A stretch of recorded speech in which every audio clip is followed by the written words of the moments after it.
Have you ever met someone who completely turned your understanding of the world on its head? You know, sparked some kind of unexpected, profound shift in your own life? It happens, doesn't It it? really does.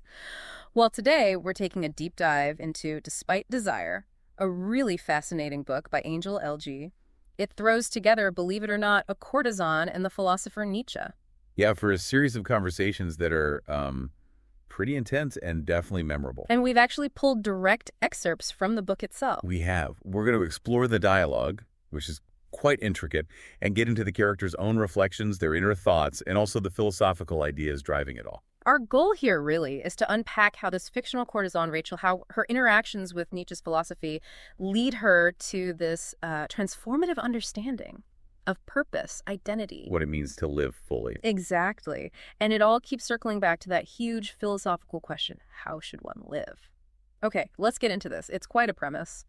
It really is. So to really get Despite Desire, we probably need to start with the author, Angel LG. And, you know, the core philosophical problem that seems to drive his work, which is that big question again. What is the best way of life? Or maybe more classically, how should one live? That's the thread. Right. And Angel, like Nietzsche himself, seems to operate from what's called the immanent view. That's right, the immanent view. Basically, it says this world, the cosmos, everything tangible, everything we experience. Mm-hmm.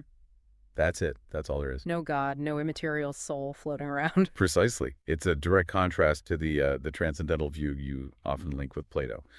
The text points out how Plato kind of despised the body, saw the physical world as just like a shadow. An imitation of a higher reality, the forms. Exactly. Perfect, unchanging blueprints. And Nietzsche, well, he famously wanted to overturn Platonism, didn't he? To exalt life, the messy physical life, above the ideas. And Angel seems to pick up that mantle. And it's not just theory for Angel, is it? His earlier work, Despite Wisdom, sounds like it was more aphorisms, poetry, a bit like Nietzsche's gay science. Very much so, dealing with life in that style. But then in his play, Despite Paradise, he takes a much more direct stand. He actually declares, purpose is paradise. Purpose is paradise. Okay, tell us about that play. 3 deceased women in a white room. Yeah, Amira, Lynn, and Crystal. They're in this pure white room, and there's this mysterious jewel-encrusted door. Gateway to heaven? Not exactly. The text says it's more like a tool through which an evaluation occurs, an evaluation of the life they lived. If you can walk through it, it means you've affirmed your life, you've accepted it, warts and all. But they can't. None of them can. They're stuck, paralyzed by regret. Lynn's guilt-ridden Amira was apparently too focused on learning from others, but not about herself. Fundamentally curious about her own life, the text says. And Crystal? She lost trust in everything, so she couldn't authentically affirm her own life. It's quite tragic. It sounds like Sartre's no exit, hell is other people, or maybe hell is the regrets you create for yourself. Very much that vibe. So if they couldn't find purpose, what does Angel mean by it, if it's not some static state of being? Well, the text is pretty clear. It says, purpose is activity and never stasis. Ah, so not like the ancient view of some perfect, unchanging being. Right. Nietzsche, and Angel follows him here, argues that kind of static being is basically like death. It has no purpose. Purpose instead is described as dangerous, wide open, and exuberant. Dangerous, exuberant. Yeah. And it boils down to experimentation, living as an experiment. That understanding is absolutely key for reading Despite Desire. The book is meant to be the demonstration of that idea. Okay, so purpose is active experimentation. How does that play out in Despite Desire? Because it seems to tackle another big historical conflict. It does. The tension between, sex and the body on one hand and philosophy, which is often seen as this pursuit of truth by denying the body. Right, the philosopher versus the courtesan. That goes way back. You've got examples like Socrates advising Theodote, the courtesan. Or that Roman poet Lucian, with the courtesan Drusus being annoyed a philosopher stole her client. The philosopher's life was usually seen as, well, better. But, and this is crucial, Nietzsche himself was actually closer philosophically to someone like Aristippus, founder of the Cyrenaics, kind of a proto-hedonist. And he apparently enjoyed the company of courtesans, like Leigh. He did, and both Aristippus and Nietzsche, importantly, affirm the body. They see value and possibility in our physical existence. Which brings us squarely to Despite Desire. 3 encounters between Nietzsche, and his lines are taken directly from his book, Human All Too Human. That's quite a constraint. It is. It makes the dialogue fascinating. And he's interacting with this spirited courtesan, Rachel. But the focus really is on her, her humanity. Nietzsche's philosophy acts almost like a probe, doesn't it? To draw the depths of Rachel out onto the surface. So the story kicks off in Basel, 1876, at the Odyssey brothel. And we see things through Rachel's eyes first, talking to a new girl, Zara. Yeah, and Rachel sounds pretty world-weary right off the bat. Loyalty is very rare. Everyone lies. Especially for safety, she mentions stalkers. She sees it purely as a job, making money. Seems like it. And she's really skeptical about this one client, Nietzsche, this broke writer, who supposedly has this enlightening effect, making girls quit. She thinks the idea of him being a prophet is just ridiculous. Okay, so setting the stage for their first meeting, how does that go down? Nietzsche doesn't exactly start warm and fuzzy, does he? Not at all. He calls her wretched right away. And then goes off on this tangent about women, saying men get their image of women from their mothers, which determines if they honor or despise them. Oof. And more generalizations about modesty and beauty and women not experiencing boredom because they haven't learned to work properly. Yeah, it's pretty harsh stuff. He talks about his own books not selling, his audience not being alive yet, linking it to this ascetic ideal, that life of self-denial. But Rachel doesn't just take it. No way. She fires right back, calls out the misogyny immediately, flatly rejects his sex work isn't work implication. She's like, I chose this and it pays well. Which makes you wonder, okay, what is motivating her beyond the money then? And she offers this incredible insight. She says clients come to her, a stranger, precisely to spill their guts, without judgment. She calls it a kind of talking cure. Wow, a talking cure. And she even mentions men saying they're just tolerating their wives until they see her. That's quite revealing. It really is. And then comes maybe the most powerful moment of that first encounter. Nietzsche says he needs to get back to his precious solitude. And Rachel could just let him go, maybe feel sorry for him, but she doesn't. Not at all. She challenges that whole idea, uses that brilliant analogy, the bridge. Right. Did one man build that bridge in solitude? Or did it take an entire community? Boom. She argues that even when you're alone, you're still defined by others. Thinking about them, reacting to them, shaping yourself in relation to them. It's a fantastic counterpoint. So that's encounter one.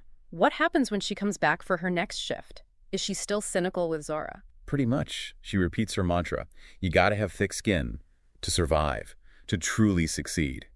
Still sees clients as one-and-done cases. And she talks about managing her own feelings by playing a persona, separating work Rachel from real Rachel. Exactly. Keeping her authentic self safe in respite. And she gives more detail about her methods, like having shy clients write letters to express their desires. She has to deal with various personalities and adapt or crumble. Which directly contradicts Nietzsche's line about a profession making us thoughtless. She's clearly thinking deeply about her profession. Absolutely. It's a lived refutation of his aphorism. And then she drops another bombshell on him about purpose. She does. She tells him, for me, no, I would say purpose is the backbone. Right. Even if maybe she doesn't find that specific purpose in the work itself, the idea of purpose is still central to her. And she has this insight about the clients, too. People just don't come here when they're happy. They come here to be happy. Yeah, she gets that everyone's putting on a front there, just like her. It shows a lot of empathy, actually. So how does Nietzsche respond to her saying purpose is the backbone? He comes back with one of his most famous lines. He who has a why in life can tolerate almost anyhow. Classic Nietzsche. But Rachel doesn't just accept that. Nope. She tests him. She basically says, okay, Mr. Philosopher, you think my work lacks purpose, but you paid the fee. She calls out the hypocrisy. Directly. We are all full of hypocrisy, lest we be in a coma. Which is a great line. And it really makes you question Nietzsche. Is he really seeing her or just using her as a sounding board for his own ideas? Okay, so things are getting complicated. Then she takes a day off, meets her friends, Josef the photographer and Johann the street worker. Right, and she can barely describe Nietzsche to them. She calls their talks piercing. You can tell he's getting under her skin. And they talk about the job, the lack of feedback compared to actors. Yeah, no applause or booze for them. And the relationship difficulties, her ex, David, couldn't handle her job because of his ego. Johann agrees client relationships get messy. Lots of lies. But then, the big reveal, to her friends at least. Yeah, this is huge. She tells them she used to be a writer, screenplays, and a music composer with modest success. Wow. And she deliberately kept that from Nietzsche. Yes. It's none of his business, she says. But her friends point out anyone who spends time with her would know there's more to her than the job. Does she think about dating him? She dismisses it, but then admits something crucial. He seems to be digging the real me out. Uh-oh. And her friends are worried. Tell her not to lose sleep over him, setting up the next encounter. Exactly. It makes you ask, how much of her identity is just a shield, and how much is she genuinely changing, becoming something new because of him? So encounter 3. She's feeling groggy and irritated, admits to Zara she was overthinking all night. Couldn't stop. But she goes back anyway in her best outfit. Says she thought about quitting but won't give Nietzsche the satisfaction. She wants petty revenge, wants to make him feel unsettled. This sounds like it's going to be intense. It is a full-blown discourse. She tells him to drop the philosophical proverbs, and then she lays it all out her past as a writer, a composer. Saying, who I am when I write doesn't always coincide with who I am when I walk. That's powerful. Very. She insists her experiences in the brothel, the hardship, aren't invalidated just because he looks down on them. She lists the sacrifices, the secrecy, the mental effort, staying in shape. Defending her vanity even as necessary for the job. Presenting a bodily product that's distinct. And she declares, I stand out by coming here every day, willingly. Pushing back against the conservative view that women like her must be ignorant victims. She argues society ignores the why, assumes they couldn't possibly choose this. She even tackles his whole master and slave morality idea. Directly. Says, I don't pity myself, nor do I try to tear down those in better positions. She claims everyone in the brothel is kind of on an equal level, driven by urges, instincts, and for them, pleasure is the backbone to happiness. Wow. So she's built her own philosophy, in a way. What does she think Nietzsche wants from her? She confronts him. You want to convince me there's nothing more, so I have to get out and venture elsewhere. And then she does something incredible. She pays to extend his time. With her own money. Declares, I am not done expressing myself to you. I am not done proving myself to you. Rejecting his pity, refusing to be seen as a pitiful case. But he just stays silent. Apparently. And her frustration just boils over. She tells him to leave, ends up throwing his coat at him. It's a dramatic end. Phew. Okay, so what happens immediately after that explosion? Instant regret. She's tormented, thinking he'll believe he defeated her with his wisdom. She tries to tell herself she made him leave, that I'm different, I'm better. But the consequences come quickly. The receptionist bans him. Yeah, Katerina apparently read his body language after the encounter and banned him, which leads to Rachel feeling huge regret. Suddenly she feels lost, like I'm in limbo. The interaction had deeper effects than she intended. And she finally admits it to Zara, that he did affect her. She does. Concedes, I think so. She even confesses this weird initial wish that he had kicked her out, just to prove she wasn't affected. But the opposite happened. And Zara drops another piece of info. Nietzsche apparently never saw the same girl twice before Rachel. Implying she was different, special to him in some way, which probably makes Rachel feel even more conflicted. So this really hits home, doesn't it? What happens when these big philosophical ideas actually seep into your real life? How does Rachel process it all in the end? In her final reflections, she acknowledges Nietzsche opened my mind, showed her she's not fully satisfied with her current path. She starts thinking about options, maybe outside the brothel, maybe just a different one. But crucially, she doesn't let him decide for her. No. This is key. She insists, the decision to stay or leave must be mine and no one else, on my time when I say so. She won't grant him that power over her life. His thoughts might be powerful, she thinks, but not strong enough to change lives, not on his terms. So she finds her own way forward, not rejecting her past. Exactly. She resolves not to abandon her friends or feel ashamed. She accepts the stain of her past, but aims to walk away, shameless but not aimless.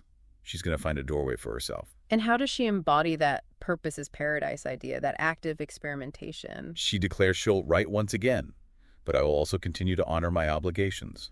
She doesn't choose either. She embraces the multiplicity of life. She'll be a writer and continue her work, maybe transition later. The immanent world, her lived reality, is rich enough for her to experiment within. Finding her own synthesis. And that final poem, Despite Desire, sums it up. Perfectly. Captures all the paradoxes, ending with that really potent line, no sheep is shameless despite desire. Suggesting perhaps that acting on desire doesn't automatically erase societal judgment or internal conflict, but maybe embracing it is the only authentic way forward. So after diving deep into Rachel's journey in Despite Desire, what does this all mean for you listening? Well, we've seen Angel LG use this really unlikely pairing, a courtesan, a philosopher, to make us rethink purpose. It's not some static goalpost, right? Right, it's a process. Dynamic, messy sometimes, but it's about experimentation, constantly becoming. And this deep dive really shows how, even in settings we might dismiss, these profound conversations can spark intense self-reflection. They challenge our ideas about who we are, what's moral, what true purpose looks like. It's about finding your own clarity, maybe, even when things are chaotic. Recognizing your own power to define a meaningful life, no matter what others think. Exactly. Authenticity on your own terms. So as you think about Rachel's transformation, maybe ask yourself, what doors in your own life are you hesitant to open? What might embracing that idea of becoming, that ongoing experimentation, truly mean for your path forward?